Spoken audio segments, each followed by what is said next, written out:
네, 오후 1시 2분에 변함없이 찾아오는 이 시간 가장 중요한 이슈, 뉴스 4가지를 전해주시는 분입니다. 이우영 아나운서 어서 오십시오. 안녕하십니까, 이우영입니다. 네, 첫 번째 소식입니다.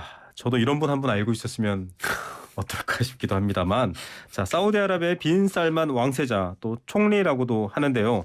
굉장한 분으로 알려져 있나 봅니다. 윤석열 대통령이 방한했을 때부터 관심을 또 가졌었고 그 자체가 화제인데, 대통령 관저가 지금 열리고 나서 처음으로 초대된 귀빈이죠. 맞습니다. 윤 대통령 내외가 대통령 관저에 입주한 지 이제 열흘이 됐는데요. 열흘 만에 맞은 첫 귀빈이 바로 사우디아라비아의 빈 살만 왕세자였습니다. 윤 대통령이 관저에서 확대 회담부터 단독 환담에 이어 오찬까지 2시간 반을 함께하면서 최고의 예우를 갖췄는데요. 윤 대통령이 직접 레드카펫에 마중 나가는 모습도 보였습니다. 네. 사우디가 중동 최대 교역 파트너이자 경제에너지안보의 핵심 동반자다. 윤 대통령이 이렇게 높이 평가했고요. 한국과 사우디아라비아가 수교 60주년을 맞았습니다. 그래서 양국 사이를 미래지향적 전략 동반자 관계로 발전시키고 체계적인 추진을 위해 전략 파트너십 위원회를 신설하기로 했는데요. 이 빈살만 왕세자는 3년 전에도 방한한 바 있습니다. 네. 이번에 사우디의 비전 2030의 실현을 위해서 특히 에너지와 방위 산업, 인프라 건설 등에서 한국과 협력을 획기적으로 강화하고 싶다, 이렇게 화답을 했습니다. 80년대 중동 건설 붐이 있었는데요. 그때도 사실은 사우디의 도시 개발에 한국 기업들이, 그때는 건설이었습니다만 많은 또 노동자들도 함께했던 그런 일들이 있었죠. 업무 공간뿐만 아니라, 즉 뭐 귀빈을 맞이하는 공간뿐만 아니라 거실, 정원 이런 것들까지 노출되면서 많은 분들이 관심을 가진 것 같아요. 맞습니다. 특히 두 사람이 통영만 대동한 채 정원을 거닐었는데요. 이 빈살만 왕세자가 정원에 대해서 칭찬도 했습니다. 아름답고 감탄했다, 이렇게 전해지고 있는데, 또 오찬 때는 할랄식 한식 그리고 또 알코올이 없는 오미자 칵테일로 배려하기도 했다고 합니다. 네. 그러면서 이번 방문이 양국의 득이 되길 기원한다고 빈살만 왕세자가 방명록을 남기기도 했습니다. 예, 여러 가지 MOU도 다양하게 체결했다. 오늘 출근길에 윤석열 대통령도 나름 성과가 있다, 이런 자평을 했습니다. 기업 총수들도 여러 사람들이 방문한 걸로 알려져 있고요. 뭐 롯데호텔 보안이 삼엄했다고도 하죠. 맞습니다. 총수 중 8명이 롯데호텔을 찾았다고 돼 있는데요. 이재용 회장, 최태원, 정의선 회장, 그리고 김동관 하나솔루션 부회장 4명만 당초에 만나려고 했는데 네. 나중에 두산과 CJ 등 4개 회사가 추가됐다고 합니다.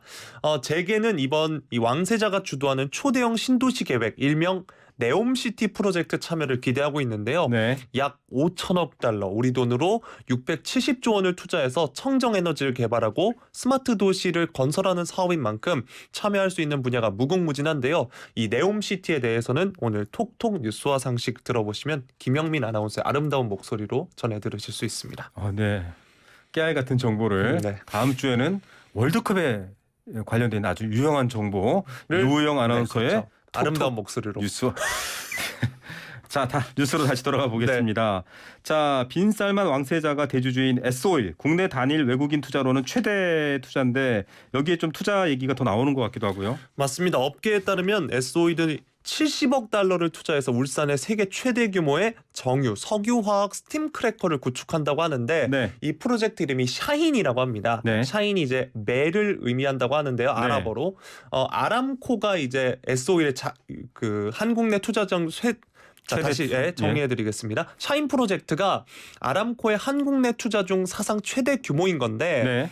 아람코의 자회사인 아람코 오버시즈 컴퍼니를 통해서 이 S-오일의 지분 63.4%를 보유하고 있는 겁니다. 예. 이 프로젝트로 하루 최대 17,000명의 일자리를 창출할 수 있다고 하고요. 3조 원 이상의 울산 지역 건설업계 활성화에 기여할 것으로 보이고 있습니다. 예. 네, 사실 이 외에도 뭐 공장 건설 MOU를 다양한 기업들과 이제 맺었고요. 또 협력 사업이 계획대로 진행되면 앞서서 말씀해 주셨다시피 70년대 중동 특수에 비견될 만큼 경제적 효과가 예상되고 있습니다. 저희 부친께서 이 당시에 이제 건설 노동자로 사우디아라비아를 갔다 오셨었는데 산업 여군이셨네요. 그러니까요. 네. 도시 하나가 만들어지는 것들을 보면서 정말 석유의 힘이 대단하구나, 이런 설명을 해주셨던 기억이 납니다. 자, 이만큼 다양한 투자와 경제적 효과도 중요하지만 또 사우디아라비아의 특유의 또 왕족이잖아요. 경호가 아주 삼엄했다고요. 네, 일명 미스터 에브리띵이라고 불리는 왕세자인데요. 경호가 굉장히 화제가 많이 됐습니다. 일단 롯데호텔 한 동 400여 개를 통째로 빌린 것으로 지금 네. 전해지고 있는데요. 이 스위트룸에 무거운데 1박에 2,200만 원이라고 합니다. 네. 야. 왕세자의 이제 자산이 뭐 3천조 원에 이른다 이런 보도도 나왔고요. 네. 호텔 경비도 대폭 강화됐는데 신관에는 금속 탐지기가 설치되기도 했고 문이 폐쇄되기도 했습니다. 또 네. 보면은 이제 차량이 내리는 곳에 천막이 둘러쳐져 있기도 했고요. 네. 각종 사설 경비업체, 경찰, 경호 관계자들 이제 대부분 많은 인원이 투입되기도 했습니다. 자, 그래도 뭐 밥 드시고 화장실 가는 사람이니까요. 네. 이렇게 한번 위로해 보겠고요. 두 번째 소식으로 넘어가겠습니다. 어제 수능이 있었죠. 수능이 어려울 때는 불수능, 뭐 용암 수능 이런 표현도 쓰고 쉬울 때는 뭐 물수능 이렇게 표현하는데 어땠습니까? 일단 지난해보다는 최상위권 기준으로 다소 쉬워진 것으로 평가가 됐습니다. 사실 매년 수능이 끝나면 물수능, 불수능 얘기가 맨날 나오는데 그렇죠. 출제위원장인 박윤봉 충남대 교수가 올해 2차례 시행된 모의평가 결과에 대한 분석을 토대로 예년 출제 기조를 유지하려고 했다 이렇게 얘기를 했습니다. 그러면서 EBS 연계율 비중이 축소된 부분이 작년에 불수능에 큰 영향을 미치지 않았나라고 판단을 해서 이번에는 체감 연계도를 올리려고 노력했다 이렇게 말을 했습니다. 자, 오늘 이제 어제 물론 또 채점, 가채점을 한 수험생들이 있을 거고요. 가족들이 또 오늘도 많이 살펴볼 텐데 영역별로 좀 나눠보죠. 네, 일단 국어 영역의 경우에는 표준 점수가 역대 두 번째로 높았을 정도로 난도가 심했던 지난해 수능보다는 다소 쉬워진 것으로 분석이 됐고요. 수학 영역은 어렵게 출제됐던 지난해와 비슷한 수준을 유지하는 선에서 최상위권 변별력이 다소 낮아질 것이다 이런 분석이 나왔습니다. 네. 영어는 좀 평가가 엇갈리고 있는데 지난해와 비슷하거나 약간 쉽게 출제됐다 이렇게 이야기가 나오고 있고요. 사회탐구는 지난해보다 어렵게 출제됐다 이렇게 나오고 과탐은 변별력 있게 출제됐던 지난해보다 다소 쉬워졌지만 여전히 변별력을 유지했다는 평가입니다. 자, 우리나라만큼 또 이렇게 입시에 모든 에너지를 쏟는 나라도 잘 없습니다만 물론 다른 나라도 입시에 에너지를 많이 쏟긴 합니다만 수능에 굉장히 관심이 많은 것 같습니다. 이번에도 문이과 구분 없이 통합 수능이었죠? 맞습니다. 사실 저는 구분해서 치렀던 세대인데 네. 이번 수능은 작년과 같이 국어 수학 영역에서 학생들이 공통 선택 과목을 함께 치르는 방식이라고 합니다. 네. 선택한 과목에 따라 또 받을 수 있는 표준 점수의 최고점이 달라서 유불리 논란이 있었는데 이런 현상은 올해도 이어질 것으로 지금 분석이 나오고 있습니다. 예, 저는 본고사 쳤는데요. 자, 한편 5분 늦게 수능을 시작한 시험장이 있었다고 시험장 전체가 이랬던 건가요? 네, 일단 전북 남원시에 있는 시험실에서 있었던 일인데요. 감독관 실수로 1교시 시험이 5분 늦게 시작을 했습니다. 네. 감독관은 반입금지 물품을 수거하고 또 신분 확인을 하느라 시작 종소리를 듣지 못했다 이렇게 전해지고 있는데 교육당국은 검토를 거쳐서 2교시가 끝난 뒤에 다시 시험지를 나눠주고 5분 더 풀게 했다고 밝혔습니다. 이게 더 헷갈리고 불편했을 것 같기도 한데요. 이런 일이 있다는 거 참 안타깝네요.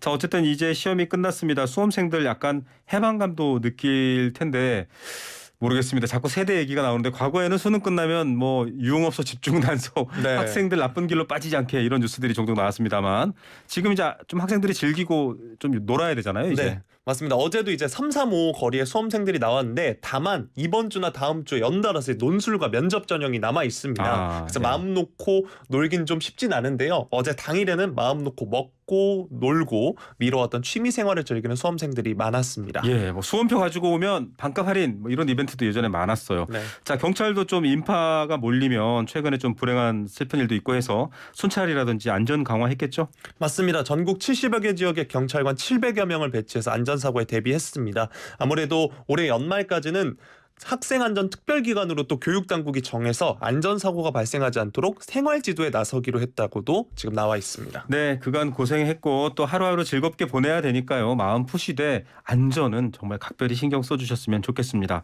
세 번째 뉴스로 넘어가 보겠습니다. 앞서 이렇게 안전에 신경 쓰는 이유가 바로 20일 전에 있었던 이제 보름이 좀 지났죠.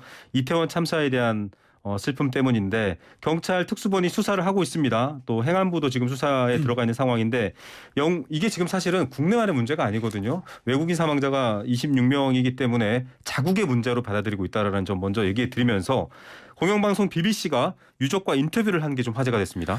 맞습니다. BBC가 어제인 17일에 슬퍼할 시간은 끝났다. 이제는 분노할 때다라는 제목으로 유족의 인터뷰를 다뤘습니다. 네. 해당 보도는 BBC의 서울 특파원인 진 맥켄지 기자가 전했는데요. 네. 이태원 참사로 딸을 잃은 송모 씨가 이제 BBC와 인터뷰에서 슬퍼할 시간 끝났고 이제는 분노할 때다라고 네. 말했다고 합니다. 가장 가슴 아픈 거는 많은 사람들이 몰릴 것을 예상하고도 아무런 조치를 취하지 않았다는 것이다. 경찰이 12명만 배치됐어도 참사를 피할 수 있었을 것이고 내 딸은 죽지 않았을 수 있었다. 애통했습니다. 어제 의용 아나운서랑 우리가 뉴스하면서 박형 용산구청장 얘기도 했었죠. 참사 전날 대통령을 만나고 만전을 기하겠다. 헬로윈 때 사람 안 다치도록 해놓고 정작 회의도 안 가고. 네.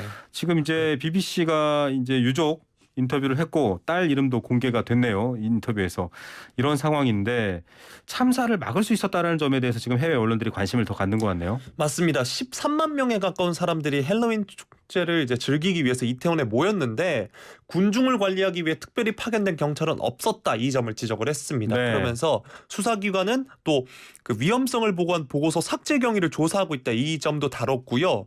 또 BBC는 또 윤 대통령이 모든 책임자에게 책임을 묻겠다고 약속했음에도 불구하고 퇴진 시위가 일어나고 있는 현상에 대해서도 전했습니다. 네. 그러면서 BBC는 윤 대통령이 이 젊은 세대들 사이에서 인기가 없다라는 말도 덧붙이기도 했습니다. 네, 번역의 차이는 있겠지만 외신들이 인기가 없는 뭐 지지를 받지 못하는 대통령 뭐 이렇게 좀 표현을 하는 것들도 국민으로서는 좀 화가 나는 일이죠. 대한민국을 어떻게 보고 있느냐라는 얘기가 들고 또 대통령실은 잘했으면 좋겠고 이런 두 가지 마음이 듭니다. 자, 지금 특수본 수사 상황 좀 알아볼게요. 류미진 총경 오늘 피의자로 전환되나요? 네, 특수본은 오늘 오후 류 총경을 소환 조사할 예정입니다. 류 총경은 일단 지난 6일 직무유기 혐의로 입건된 바 있는데요. 류 총경이 규정상 정해진 근무 위치를 이탈해서 개인 사무실에서 근무하다가 이태원 참사 관련 보고를 지연한 혐의를 받고 있습니다. 현재까지 이제 경찰에 입건된 인물이 8명인데 이 외에도 용산경찰서 정복과장이 지난 15일에 소환돼 조사를 받았고요. 오는 21일에는 용산경찰서장과 용산소방서장이 소환될 예정입니다. 네, 112 당시 상황을 총괄 책임하시는 분인데 이분이 개인 휴대전화를 제출하라라고 했는데 그렇지 않았다라고 한 것도 뉴스네요. 맞습니다. 지난 8일에 류 총경에 대해 특수본이 압수수색 영장을 발부받아서 휴대전화를 확보하려고 했는데요.